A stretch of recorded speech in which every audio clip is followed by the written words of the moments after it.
Pursuing your passion, it's all the rage. That seems to be the secret of successful people. While it sounds very romantic and quite honestly preferable, the truth is that many people will end up stuck in a job that they don't like because they need to pay the bills and there aren't a lot of opportunities to go around. Ikigai is the Japanese concept that actually helps people marry the practical and the ideal. This is partly why I like the concept. It is very realistic, it does not overpromise, and it's very, very relatable. Ikigai is a Japanese concept that is literally translated as the reason for being. They write this in Japanese by combining two characters that mean life and worthwhile. In other words, a life worth living. This diagram actually demonstrated there's what you love, what the world needs, what you can be paid for, and what you're good at. If what you love doing is also what the world needs, then that's called a mission. If what the world needs is what you get paid for, that's called a vocation. If what you get paid for is what you're good at, then that's called a profession. If what you're good at is also what you love, then that's called a passion. In the middle of all that is your ikigai, the reason for your being. Hi! Don't forget to like, subscribe, and hit that notification button. I would really appreciate it. And of course, share the video if you can. It's really helping my channel. So if you haven't already shared it, please start sharing it. If you are sharing it, please continue to do so. Okay, Ikigai.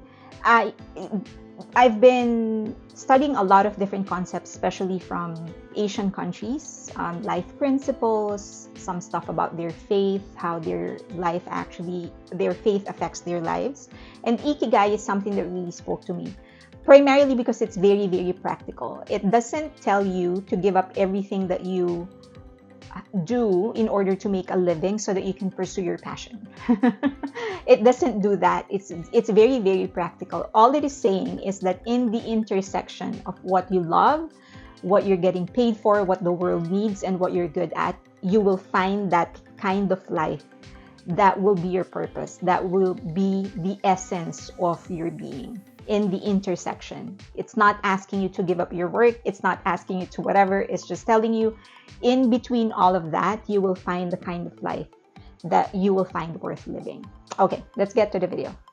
Your worthwhile life is in the intersection of what you're good at, what you love, what the world needs, and what they are willing to pay you.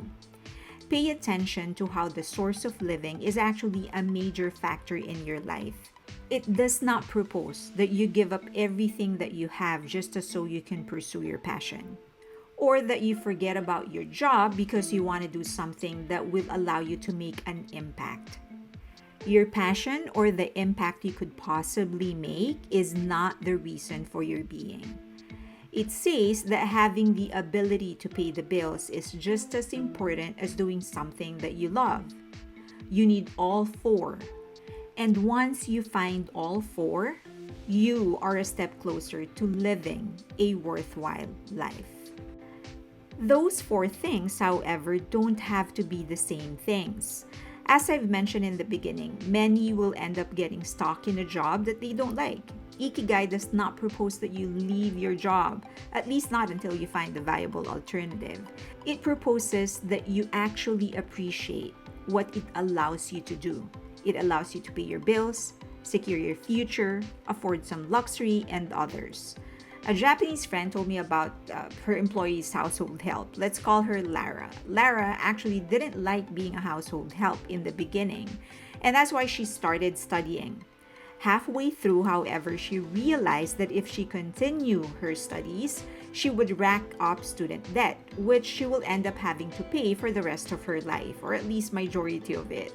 She will also most likely have to put on hold having kids so that she can start a career because she does need to pay her debts. That's when she paused and evaluated what she really wanted. She wanted a family. She doesn't love being a household help, but she loves the family that she works for. They are good to her and flexible when it comes to family matters. So she decided to just quit college, start a family, and continue working as a household help, which she does to this day. Her very first daughter is already off to college.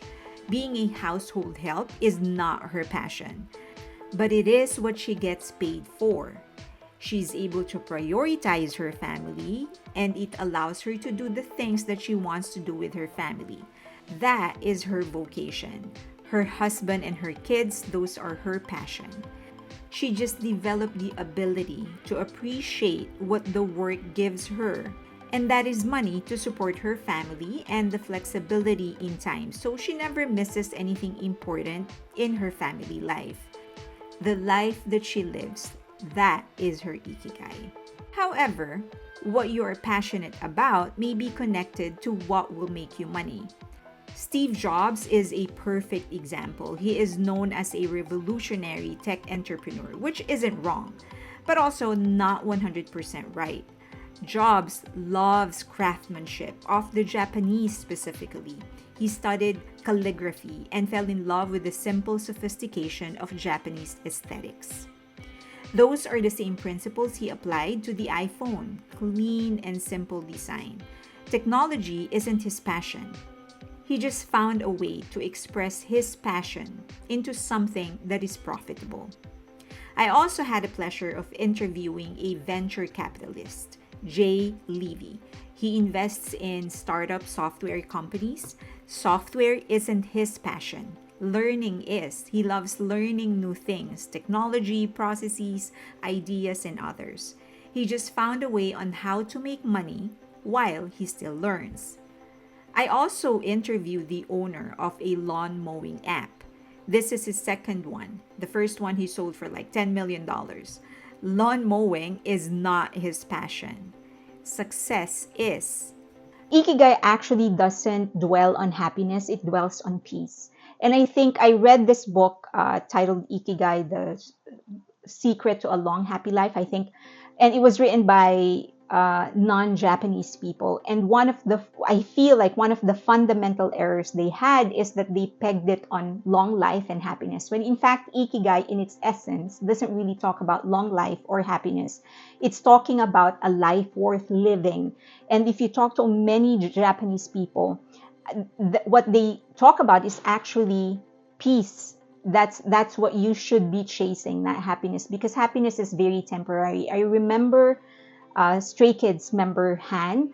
He was asked what is happiness, and he said it's a visiting guest, because it's very fleeting. Then the example that he gave is that maybe you walk by your favorite cafe and you realize that your favorite pastry is actually 50% off. That will make you happy. You can buy, you can eat it, and then eventually it's going to go away, because that's what happiness. You can't make it stay forever, but peace, you can make that stay forever with you.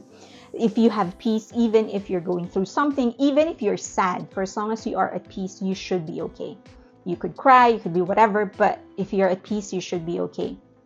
And if you talk to if you talk to some Japanese people about Ikigai, the examples that they're giving, you will realize isn't really about happiness. It's about contributing to your community or the society, doing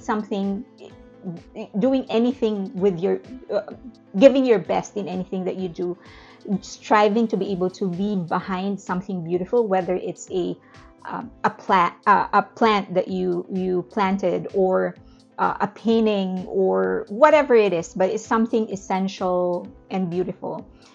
It's knowing that you're taking care of yourself, and that you're doing your best to love other people. It's all of those things. It's not about happiness at all. It's about peace. Accepting your situation, making the most out of it. But writing, at least back in the Philippines, won't make me money to allow me to support my family and live the kind of life that I wanted to live. Marketing, however, does. I'm good at marketing, at least good enough to have made a career out of it for decades. So I accepted that fact. The fact that marketing will always be my money-making venture.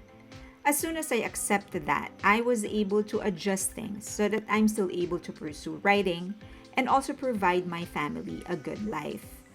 I found a balance between work and my passion, and in the process found a way to contribute a little to our society. It's not a big impact, but it comforts me to think that I'm helping in the littlest way that I can. One of my definitions of success is if one life breathes easier because I have lived. And I think I'm able to do that. That's why I think Ikigai is one of the most relatable and viable life principles you can study. It's not idealistic. It's very, very realistic in how it achieves your ideal. I read the book Ikigai, The Japanese Secret to a Long and Happy Life by Hector Garcia and Francis Miralles. They tried to find out how people in Japan live a long and happy life by finding their Ikigai. They offered practical and actionable advices so that you can find your Ikigai. The book provides valuable insights, suggests exercises, and they have stories of people who are living long and happy lives. It's a good book, but it has one fundamental problem. It chases happiness, which, in my opinion, is not the central thing in Ikigai. It also assumes that people will find a way on how to make money with their passion, one way or another. But as I've said, I believe that there will always be people who will simply get stuck in a job that they need, but not necessarily prefer. And with not a lot of opportunities going around, quitting a job just so you can pursue your passion isn't always a practical choice. So this book that I read, Ikigai, The Secret to Life, Long Life and Happiness, or something like that, it's good to a certain degree because they give you very, very specific and concrete things that you can do in order to find your Ikigai, or the life that is worth living for you. So, and that includes actually staying active, exercising, and they gave specific examples of exercises that you can do, stuff like that. So very, very actionable. But I do think, as I've said previously, that they missed one fundamental thing, is that Ikigai isn't really about happiness. And it's not about long life. It's actually about the pursuit of peace. Knowing that you're living your life and it's worth it. That when you go, you know that you have done your best, and you have done your best in order to leave behind something that is beautiful and something that is useful for other people.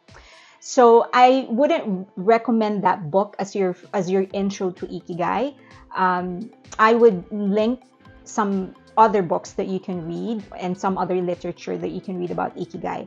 And then maybe it can be like the 6th or the 7th. All right. I hope that helps.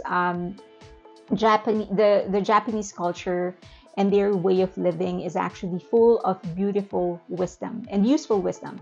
So I hope that as I share them, some of you will find it useful, as I have. All right, thank you. I would love to hear your thoughts. Please give me your feedback, anything that you want me to discuss, suggestions, requests, questions, confirmations, clarifications, violent reactions. But be respectful. Leave them in the comment section below. You can get in touch with me in any of the social media link that you see on your screen right now. And if you do like this video, please give it a like. Recommend it to your friends because that's really helping my channel. And I hope that you can recommend it to somebody that will find it useful. And of course, subscribe and hit that notification button so that you know when there's a new video coming out. Thank you.